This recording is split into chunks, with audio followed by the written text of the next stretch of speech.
रोने लगे, प्रभु ये मुझसे क्या अनर्थ हो गया, मेरी बहुत बड़ी गलती हो गई। बोले आपकी कोई गलती नहीं।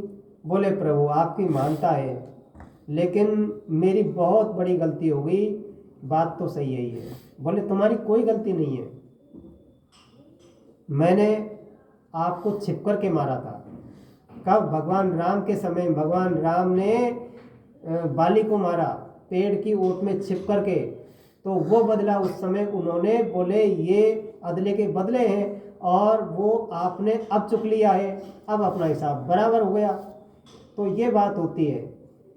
अपने जो विष्णु भगवान का अवतार बताते हैं शुकर महाराज, और उन्होंने क्या है कि ये जो अपने वेद हैं, वेदों को लेकर के हिरण्यकश्यप का बड़ा भाई हिरण्यक जिसको कहते हैं, वो चला गया पाताल में।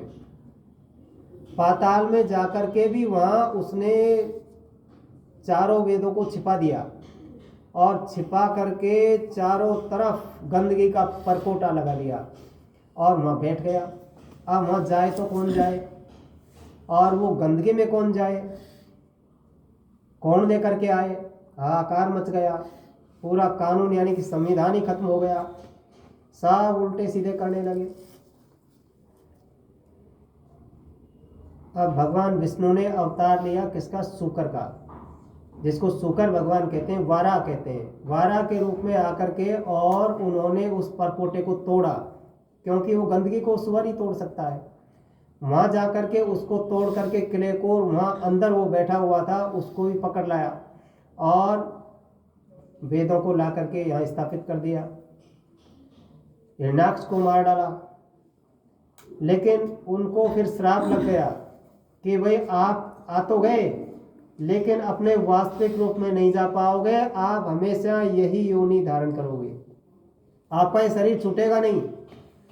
कोई आपको मारेगा तब छूटेगा, यानी कि कोई आपको मार डालेगा तब छूटेगा। उनको मारने वाला कौन था? तब उन्होंने देवताओं को बुलाया, शुकर भगवान ने देवताओं को बुलाया। बोले भाई आप ऐसे करो, मेरी ये देह छूटने वाली नहीं है, कोई मुझे मारेगा तब छूटेगी, तो आप मुझे मारो। बोले प्रभु हम आपको मारे, ये तो हो ही नहीं सकता, हम आपको कैसे मारे, आप तो हमारे मालिक हो, और ये ऐसा तो हम सोच भी नहीं सकते। बोले हमारा आदेश है।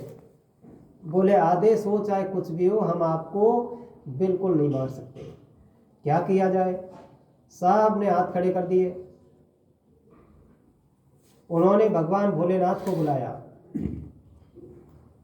भगवान शंकर आए और बोले प्रभु आप ऐसे करो, मेरे इस देह को छुड़ाओ तो मैं असली रूप में आऊं, वरना इसी रूप में रहूंगा। अब आप इसी रूप में देखना चाहते हो क्या? बोले प्रभु बात तो सही है, मुझे क्या करना होगा? बोले आप मुझे मारो, मेरी ये देह छूट जाएगी तो अपने वास्तविक रूप में आ जाऊंगा। बोले ये काम कैसे हो सकता है? बोले करना पड़ेगा भाई, काम तो करना पड़ेगा। तो बोले आपको हम कैसे मारे? बोले हमारा आदेश मान करके करो। फिर भगवान शंकर कुछ सोच करके कहने लगे, बोले प्रभु विधान इस प्रकार का है कि जो करता है उसको भोगना पड़ता है। हम आपको मारेंगे, फिर आप हमको मारोगे, ये अदले के बदले, कहीं आप बदला तो नहीं लोगे? बोले भोलेनाथ बदला तो देना ही पड़ेगा। बोले ऐसा काम हम नहीं करेंगे। भगवान शंकर ने हाथ खड़े कर दिए, बोले मैं ये काम नहीं करूंगा। जब अब तो मैं आपको मारूं फिर आप मुझे मारो, बोले ये नहीं, ये काम नहीं होगा।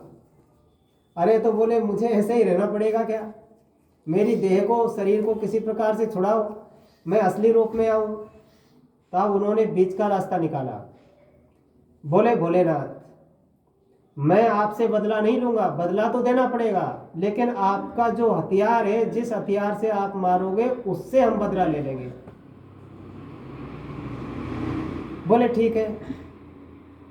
तब भगवान भोलेनाथ ने अपने धनुष बाण से और उनके शरीर के टुकड़े टुकड़े कर दिए। वो शुकर क्षेत्र कहलाता है, जहाँ शुकर भगवान का शरीर छूटा था, सौरव जी जिसको कहते हैं, वहाँ मरे हुओं को वहाँ ले जाते हैं।